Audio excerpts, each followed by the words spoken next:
Deora.com, and I'm putting together this special training for you.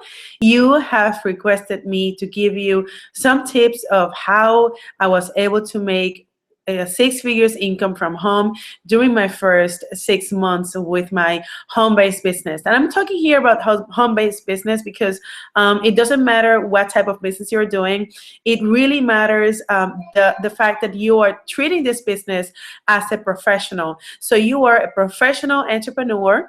Most of you are moms that are trying to make it happen, their dream life, that they want to stay at home, they want to spend more time with their kids, and also some parents, in general. So because that's my why, that's exactly what originated this product, this program, and that's how I've been able to stay at home with my 4 kids. And as a matter of fact, I am an attorney, and I was like practicing law, and after 10 years of that like ridiculous routine, I decided that something had to change because it was 10 years already. I didn't have anything in savings.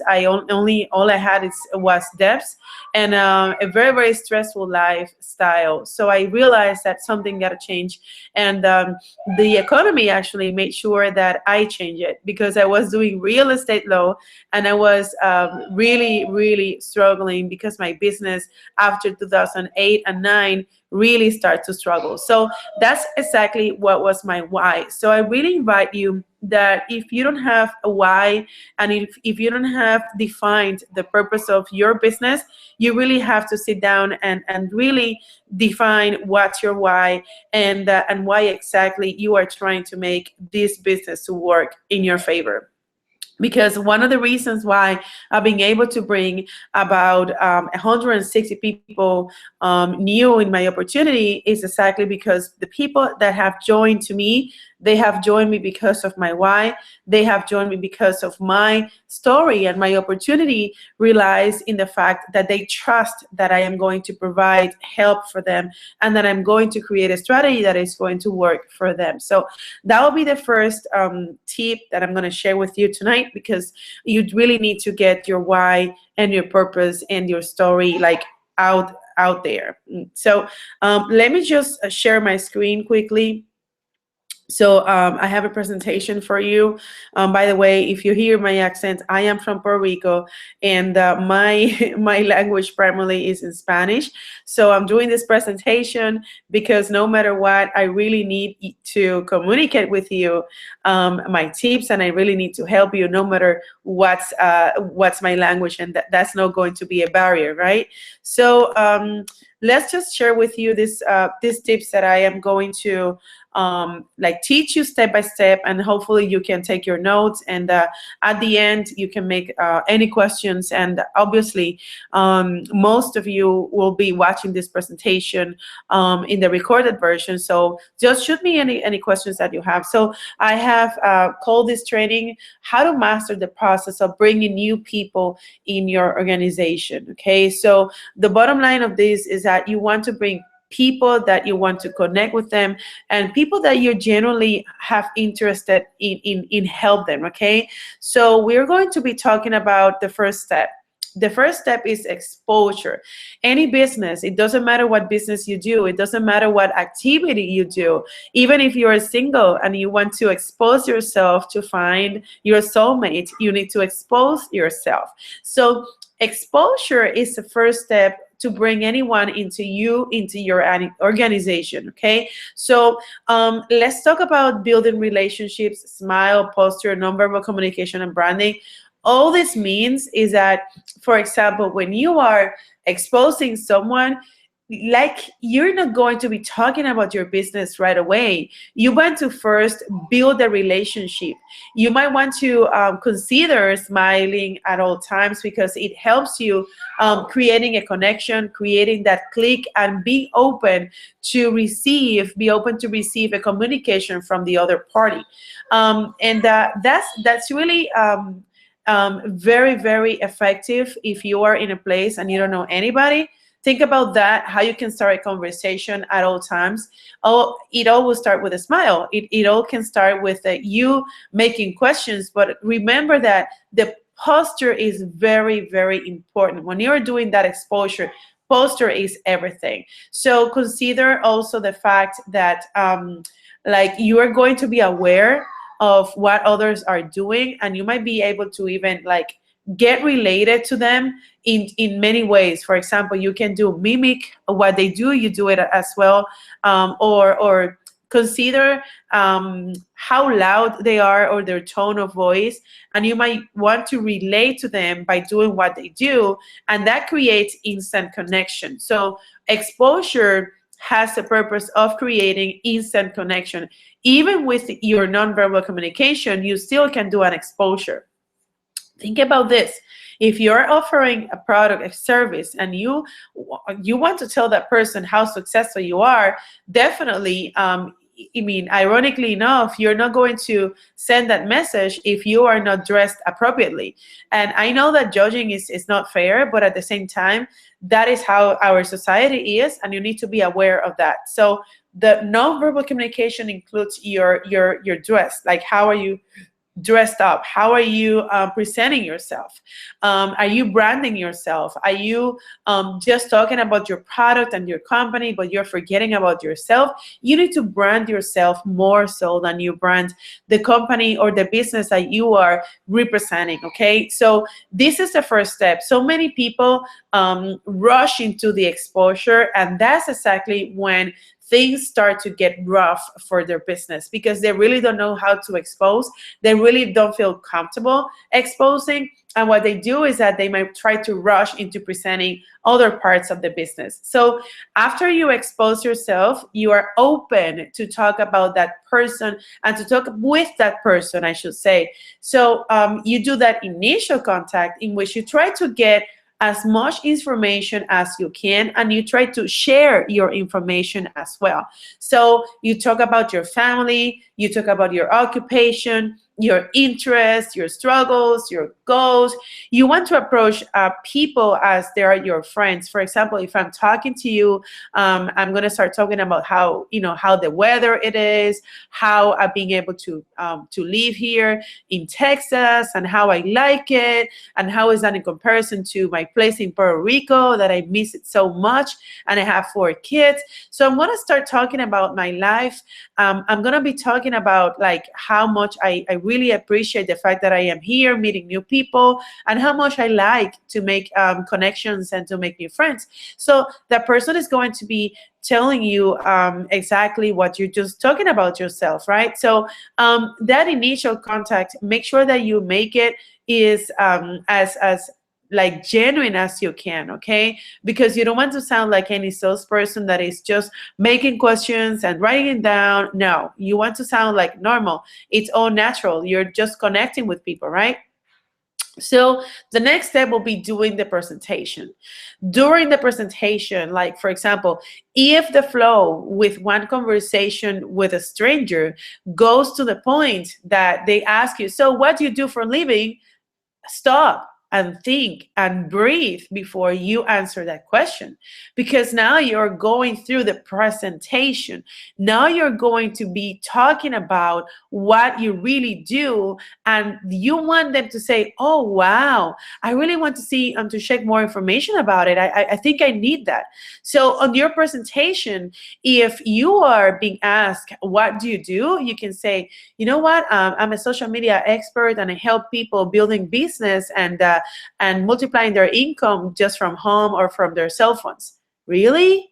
Is that really what you do? Yes, that's really what I do. I mean, I help people building extra income, and I've been doing this for 5 years, and I made my 6-figure income from home, and I love it because I'm with my kids. I mean, Brenda needs me, Isabella needs me, Priscilla is 1 year old, so she needs me, and I really refuse to send them to daycare. So that's exactly what I used to stay at home and build my business, and that's exactly what I teach right now. So make sure that in that opening, before just talk about your company, before just talk about what you do with your clients, just talk about your why. Just talk about your results. Just talk about yourself and your life, and how much this business has changed your life, okay? So if the conversation goes forward and you expose that person to, let's say that you work in a business and you help people losing weight, they're going to say, so what is it that you do that, I mean, I have seen that you're losing some weight. What is it? Like, tell me about it. I mean, what do you eat? Is there a shake? Are there some pills? So make sure that before you present your tools, you edify your tools. You can say, you know what, I've been doing this Project 10 challenge. Is a challenge that keeps me motivated and inspired, and I've been helping others, which also inspires me to keep pushing myself to my limits and go beyond. And I think it's fun for me, and that's exactly what's the magic behind what I'm really eating and what I'm really drinking. Because I mean, besides the fact that the shakes taste really good and the products are really, really amazing, I mean, it has helped me in many, many ways. So let me just share with you their website.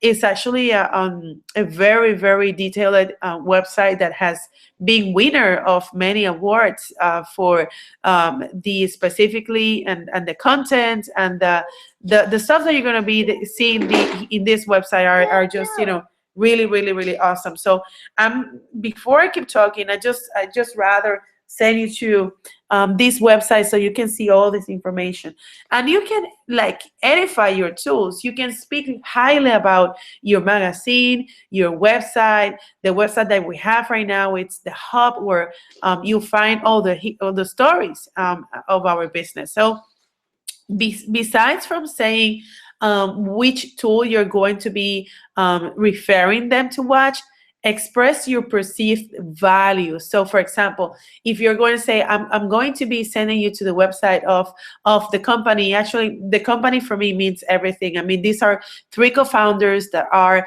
under the age of 40. They're super entrepreneurs. They are talented, and they have been able to put this company and made billions of dollars in sales. And I'm really excited about the information that I'm going to share with you, because for me, it's been the entire solution for all my problems. So just edify the tools, edify what you're going to be sending these people. Okay, so it's not just, oh, so let me show you a video, oh, let me show you a presentation, also let's go to a party, oh, let's do this. No, edify the tools by adding your perceived value of that tool, so the person will be having the wow effect. After you present, this is the part that many people like they feel afraid of, and you need to understand how the persuasion works. So the only time when action is taken is when the decision is taken. So you need to make that person to make a decision. You need to force that person is going to make a decision, no matter what it is. Is it a yes or is it a no? So many people struggle with asking the most important question: are you in or out? I mean, few questions that will help you. What did you like the best? How you see yourself with this? And pay attention to the keywords will be, oh yeah, I mean, I like everything. I loved it. I mean, I see myself very, very successful like you. I mean, I really want to do this. If they say it, then you go and ask, okay, so perfect. So how do you want the shakes to be, you know, written off in your name? So let's just do this, girl, or let's just do this, you know. And don't delay this process, because the closing is going to be made only when the decision has been made. So if you did the presentation and if the person is ready, then the decision has been made. So you need to do the closing. So few rules here. Always complete the closing using the appropriate sheet, even when they don't have the money. And your company has prepared a form, and that form is to be used for this closing, for this purpose. So make sure that you always have the sign-up forms and to be able to do the closing, okay? So never wait over 2 hours to follow up after sharing a tool. This is going to help you getting more closings. Manage objections with testimonials. So for example, if they say, I mean, I really like everything. It's just that I don't have the money to invest. I really don't believe in these things that you have to invest a lot of money. You're gonna say, "Oh my gosh!" I mean, I'm so sorry to hear that about that. All I know is that my friend Rosa, she started this business when she was fired from her job, and in the first week, she was able to make about $1,000. And my friend Limari, she not only lost 100 pounds in 6 months, but now she has her car allowance and she drives a BMW. And she was just like you. She was struggling to start. But I mean, this is just something that you need to consider, because if they were able to do it, you can do it as well. So just manage the objections with stories. And in this particular occasion, if you feel that you need to connect your prospect with someone in the line to do a three-way call, or just call somebody so they can share their story, it's going to help you to increase your closings, okay? Handle objections with testimonials. I don't know how you find the money to start your journey and be able to stay at home with your kids.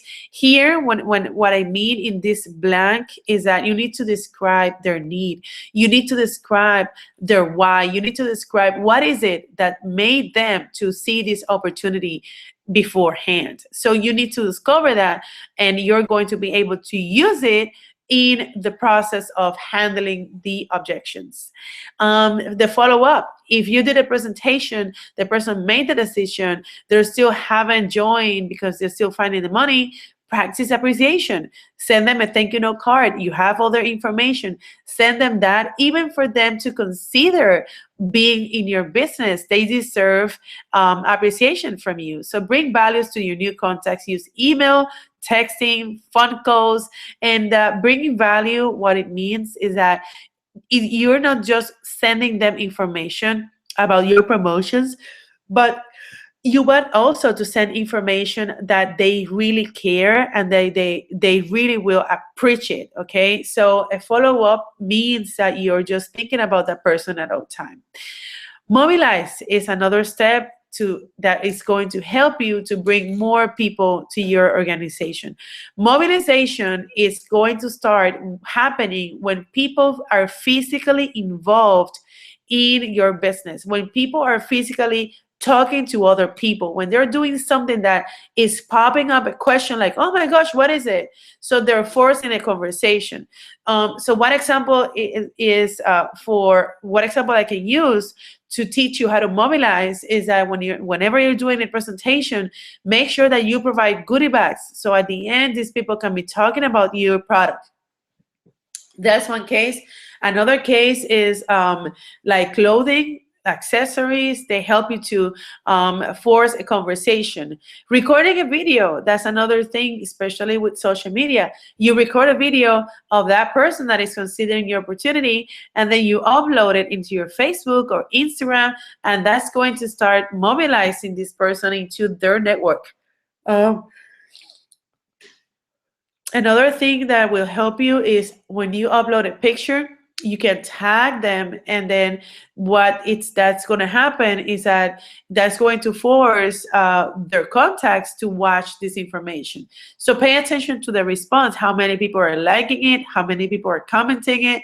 So it's all about the process of forcing an activity that goes beyond or after the fact that you presented, and after the fact that they did, decide to join with you. So the other process of your business is going to be duplication. And you know that I had this aha moment at this conference that I went the other week, because I was thinking about duplication as I had to teach people how do I work so they could do what I do. And I was kind of getting confused in this process of duplication, especially because people tell you that those that are good in recruiting are not going to be good in keeping up the business. And this is just a myth. This is just not true, because duplication is the best example that I can use is McDonald's. For example, McDonald's, you go to a store in Italy and you go to a store in USA, and they're going to smell the same. They are the same because they use formulas, they use systems, and that is the best tip for duplication. So you need to implement systems